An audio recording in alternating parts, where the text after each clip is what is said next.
അട്ടപ്പാടിയിലെ ആദിവാസി യുവാവിനെ തൂണിൽ കെട്ടിയിട്ട് മർദ്ദിക്കുന്ന രംഗം സോഷ്യൽ മീഡിയയിൽ വളരെ വൈറലായി. 19 വയസ്സുകാരനായ സിജു എന്ന പയ്യനെയാണ് കെട്ടിയിട്ട് മർദ്ദിച്ചത്.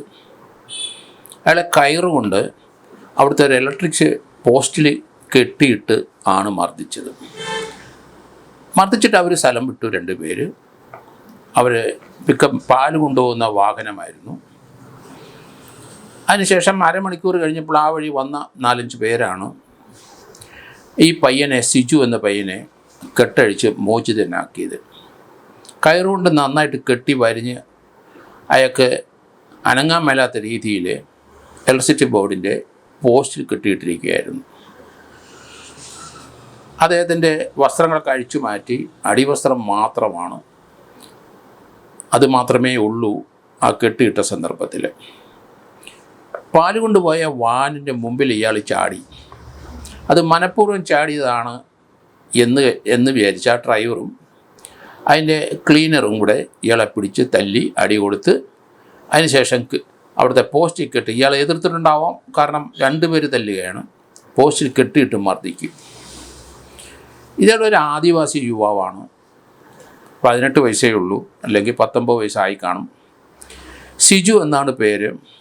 ചിറ്റൂർ പുലിയറ റോഡിൽ കട്ടേക്കാട് എന്ന സ്ഥലത്താണ് ഈ സംഭവം ഉണ്ടായത്. ഇതിനുശേഷം ഈ അഴിച്ചുവിട്ട ഇയാളെ അകലെ ആശുപത്രിയിൽ ഇയാളെ കൊണ്ടുപോയി അവിടെ അഡ്മിറ്റ് ചെയ്തു. അവിടുന്ന് ഇയാളെ ഡിസ്ചാർജ് ചെയ്ത് അയാളെ വിട്ടു. വീട്ടിൽ ചെന്ന് കഴിഞ്ഞപ്പം വീണ്ടും ശാരീരികമായ അസ്വസ്ഥതകൾ, ആഹാരം കഴിക്കാൻ പറ്റുന്നില്ല, വീണ്ടും വലിയ വിമിഷ്ടമായി. അദ്ദേഹത്തിനെ ഉടൻ തന്നെ വീണ്ടും ആശുപത്രിയിൽ പ്രവേശിപ്പിച്ചു. തിങ്കളാഴ്ച ഉണ്ടായ സംഭവമാണ്. ശനിയാഴ്ചയാണ് അത് അഗളിയിലെ സാമൂഹിക ആരോഗ്യ കേന്ദ്രത്തിൽ വീണ്ടും അഡ്മിറ്റാകുന്നത്. അവിടുത്തെ സൂപ്രണ്ട് EP ഷെരീഫ്, അദ്ദേഹത്തിന് മനസ്സിലായി ഈ പയ്യനെ, ആദിവാസി യുവയെ മാരകമായി ആരോ മർദ്ദിച്ചിരിക്കുന്നു. അദ്ദേഹം സൂപ്രണ്ട് ഉടൻ തന്നെ അഗളി പോലീസ് സ്റ്റേഷനിൽ വിളിച്ചു പറഞ്ഞു. ആദിവാസി യുവാവാണ്, 19 വയസ്സ് കഷ്ടിച്ചേ ഉള്ളൂ. പോലീസ് വന്ന് മൊഴിയെടുത്ത് കേസ് രജിസ്റ്റർ ചെയ്തു. വാഹനത്തിലെ ഡ്രൈവറും ക്ലീനറുമാണ് പ്രതി. ആ FIRനകത്ത് പ്രതികളുടെ പേര് അപ്പോഴവിടെ ഇല്ല. ഏതായാലും വാഹനത്തിൻ്റെ നമ്പർ കിട്ടി. കേസെടുക്കുന്നതിന് മുമ്പ് തിങ്കളാഴ്ചയാണ് ഈ സംഭവം ഉണ്ടായത്. തിങ്കളാഴ്ച രാവിലെ 9 മണിക്ക് ശേഷം. ആ സംഭവത്തിൻ്റെ ശേഷം 2 ദിവസം കഴിഞ്ഞപ്പം അഗളി പോലീസ് സ്റ്റേഷനിലെ ഈ പയ്യനെതിരായിട്ടൊരു പരാതി ആ വാഹനത്തിൻ്റെ ഉടമ ജോയിയുടെ മകൻ ജീൻസൺ എന്ന് പറയുന്ന ആൾ കൊടുത്തിരുന്നു. അതനുസരിച്ച് ഇയാളെ വിളിപ്പിച്ചപ്പോഴാണ് ഇയാൾക്ക് മർദ്ദനമേറ്റ് ചികിത്സയിലായിരുന്നു എന്ന വിവരം പോലീസ് അറിയുന്നത്. അതൊരു ഡിഫൻസായിരുന്നു. ഡിഫൻസീവ് മെക്കാനിസമാണത്. കാരണം അവർ വാഹനത്തിൻ്റെ മുമ്പിൽ ചാടിയെന്ന് ആരോപിച്ചൊരു പയ്യനെ അതിക്രൂരമായി മർദ്ദിച്ച് ഇട്ട ആ ലോറിയുടെ ഉടമ ഇയാൾക്കെതിരായിട്ടൊരു പരാതി കൊടുത്തു. കാരണം മറ്റേയാൾ SC/ST-കാരനാണ്, ആദിവാസി യുവാവാണ്, ചെറുപ്പക്കാരനാണ്, മൈനറാണെന്ന് പറയാൻ 19 വയസ്സായിപ്പോയി, 18 വയസ്സ് കഴിഞ്ഞു. അതുകൊണ്ട് ഇത് ഗുരുതരമായ തെറ്റാണ്, കുറ്റമാണെന്ന് അറിയാവുന്ന കൊണ്ട് ആ ലോറിയുടെ ഉടമസ്ഥൻ ഒരു പരാതി ഇയാൾക്കെതിരായിട്ട് കൊടുക്കുകയും ചെയ്തു. അത് പോലീസ് അന്വേഷിച്ചപ്പോഴാണ് ഇത് SC/ST ആക്ടിൻ്റെ പരിധിയിൽ വരുന്നു, അതിക്രൂരമായ ആ പയ്യനെ മർദ്ദിച്ചിരിക്കുന്നു. അതുകൊണ്ട് അട്ടപ്പാടിയിലെ ഇതുപോലെയുള്ള സംഭവം നേരത്തെ നമുക്ക് ഓർമ്മയുണ്ട്. മധു എന്ന ഒരു ആദിവാസി യുവയെ മർദ്ദിച്ച് അവസാനം കൊന്നു. അദ്ദേഹത്തിനെ ഇതുപോലെ കെട്ടിയിട്ടു. അദ്ദേഹത്തിന് അടിവസ്ത്രം മാത്രമേ ഉണ്ടായിരുന്നുള്ളൂ. അത് ആ ദയനീയമായ ആ കെട്ടിയിട്ട ആളുടെ മുഖം ഇന്നും നമ്മുടെ മനസ്സിൽ നിന്ന് മാറുന്നില്ല. അത് മധു എന്ന ആളാണ്. അയാൾ മരണപ്പെട്ടു. അത് നമ്മളെ അധികം വേദനിപ്പിച്ചു. ആദിവാസി യുവതികളും ഇന്നും കാട്ടിൽ ധാരാളം താമസിക്കുന്നുണ്ട്. അവർക്ക് ആവശ്യമായ സംരക്ഷണം പോലീസ് കൊടുക്കുന്നുണ്ട് എന്നാണ് പറയുന്നത്. അതിന് പ്രത്യേക വകുപ്പ് തന്നെ ഉണ്ടാക്കിയിട്ടുണ്ട്. പക്ഷേ അതുങ്ങൾക്ക് നീതി ലഭിക്കുന്നില്ല, ആവശ്യമായ സംരക്ഷണം ലഭിക്കുന്നില്ല. അദ്ദേഹത്തിന് പിന്നോക്ക വർഗ്ഗക്കാരാണ് എന്ന് പറഞ്ഞ് ഇന്നും സമൂഹം തള്ളുന്ന കാഴ്ചയാണ് നമ്മൾ കാണുന്നത്. അങ്ങനെ ചിന്താഗതിയുള്ളവരാണ് ഇതുപോലെയുള്ള പാവങ്ങളെ പിടിച്ചു കെട്ടി മർദ്ദിക്കുന്നത്.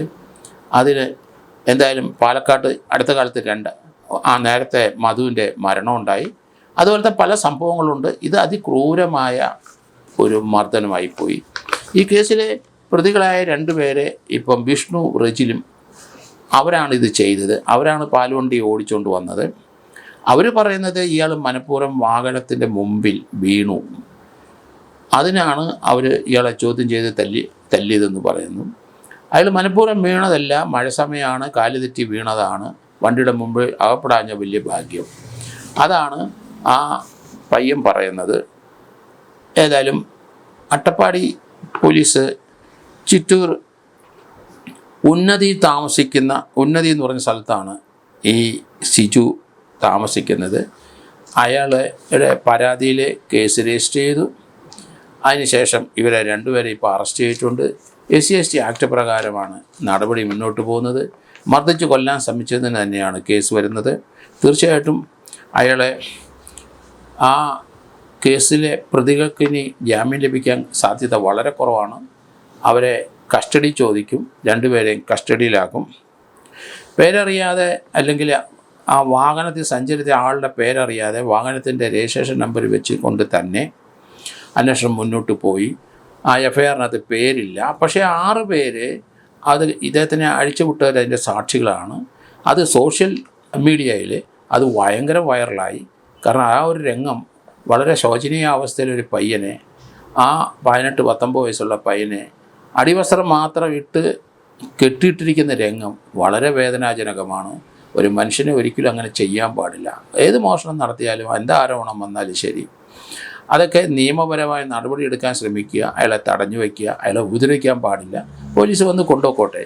പക്ഷേ അങ്ങനെ നിയമം സ്വന്തമായി കയ്യിലെടുത്ത് മർദ്ദിക്കുന്ന രംഗമാണ് ഇപ്പം പല സ്ഥലത്തും ഇതുപോലെ കാണുന്നുണ്ട്. ഇത് പ്രത്യേകിച്ച് ആദിവാസി മേഖലയിൽ താമസിക്കുന്ന ആ SC/ST വിഭാഗത്തിൽപ്പെട്ടവരുടെ കാരുണ്യം നമ്മൾ കാണിക്കേണ്ടതാണ്. ജാതി ചിന്തയൊന്നും മനസ്സിൽ വരാൻ പാടില്ല. അവരും നമ്മുടെ സഹോദരങ്ങളാണ്. ആ രീതി പെരുമാറാൻ എല്ലാവരും കഴിയണം. ഏതായാലും ഈ ഒരു സംഭവം അട്ടപ്പാടിയിൽ കുറേ നാളുകളായി റിപ്പീറ്റ് ചെയ്യുന്നുണ്ട്. ഗുരുതരമായ ഒരു സംഭവമായിരുന്നു. മധുവിനെ അടിച്ചു കൊന്ന് മധു മരണമടഞ്ഞു. പരിക്കേറ്റ് കിടന്ന ആ മനുഷ്യനെ അതൊന്ന് ഹോസ്പിറ്റലിൽ കൊണ്ടുപോകാനും പോലും അവിടെ എനിക്ക് തോന്നുന്ന വെയിറ്റിംഗ് ഷെഡിൻ്റെ പിന്നിലാണ് അദ്ദേഹം കിടന്നതെന്ന് എനിക്ക് ഓർമ്മ. അതുപോലും നടന്നില്ല. എന്തായാലും ഈ ഒരു സംഭവം കേരളത്തിലെ ഈ സംസ്കാരമുള്ള അല്ലെങ്കിൽ കേരളത്തിലെ ഈ വിദ്യാഭ്യാസമുള്ള 90% സാക്ഷരതയുള്ള നമ്മളെല്ലാം നമ്മുടെ സഹജീവികളെ അല്ലെങ്കിൽ നമ്മുടെ സഹോദരങ്ങളെ അല്ലെങ്കിൽ നമ്മുടെ അടുത്ത് താമസിക്കുന്നവരെല്ലാവരെയും ഒരേ കണ്ണുകൊണ്ട് കാണാനും ഒരേ രീതി പെരുമാറും. ജാതി ചിന്തകളൊക്കെ വർഷങ്ങൾക്ക് മുമ്പായിരുന്നു. അതിൽ നിന്നൊക്കെ മാറി മലയാളി സഞ്ചരിച്ചു കഴിഞ്ഞു. അങ്ങനെ ഒരു ചിന്ത ഇപ്പോൾ ആരുടെയും മനസ്സിൽ അധികമില്ല. എങ്കിലും ഇങ്ങനെയുള്ള സ്ഥലങ്ങളിൽ ഇപ്പോഴും ആ ചിന്ത കൊണ്ട് അവരൊരു താഴ്ന്ന ആൾക്കാരാണ് എന്ന് മനസ്സിൽ വരുന്നവർ ഉണ്ട്. അവരാണ് ഈ പ്രവൃത്തി അതിക്രൂരമായി ഈ രീതിയിലുള്ള പ്രവൃത്തി ചെയ്യുന്നതെന്നാണ് ഞാൻ കാണുന്നത്.